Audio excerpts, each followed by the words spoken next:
Naghayag ng opinyon at paliwanag si Pangulong Ferdinand R. Marcos Jr. kaugnay sa isyu ng kontrobersyal na disposisyon ng Senado sa impeachment trial, ganun din ang usaping pagbalasa sa top official ng Malacanang. Ang detalye sa sentro ng balita ni Kenneth Pasyente. Sa harap ng inaasahang pag-convene bukas ng Senado bilang impeachment court kaugnay ng impeachment case ni Vice President Sara Duterte, muling binigyang diin ni Pangulong Ferdinand R. Marcos Jr. na tanging ang Senado na ang may kamay sa pangangasiwa at paghimay sa mga isyu ng impeachment. Well, this is really a function of the Senate right now, so we leave it to them. It has moved already from the House. It has now been in the Senate for a few months. And we are watching, of course, what the Senate President Chis Escudero is doing to try to make it as a peaceful a transition as possible from this Congress to the next. Ayon pa sa Pangulo, hindi naman issue ang pagtawid ng impeachment mula 19th Congress tungo sa 20th Congress dahil hindi anya maitatanggi na mangyayari talaga ito. Matatanda ang una nang nagpahayag ang ilang miyembro ng Kamara na hindi dapat limitahan ng araw at madaliin ang paglilitis ng impeachment case laban sa bise.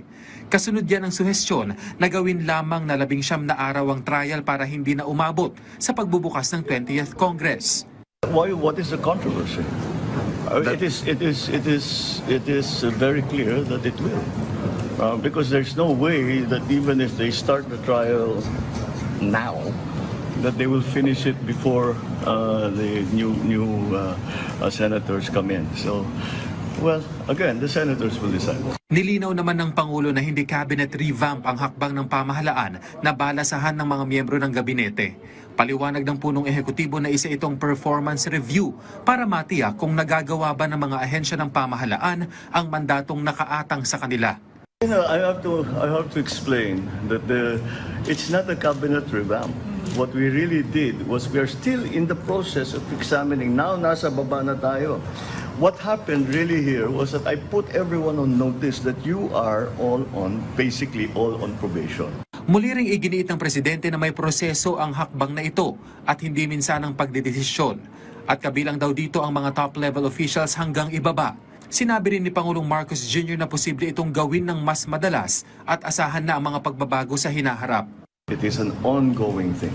This is something, it is essentially putting all government agencies, departments on notice that we have to do better, and we will be looking very, very closely, and we will make that review on a periodic basis, maybe a quarterly basis.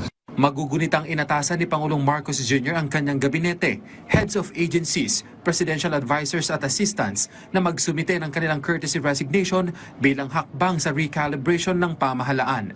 Kenneth Pasyente, para sa Pambansang TV, sa Bagong Pilipinas.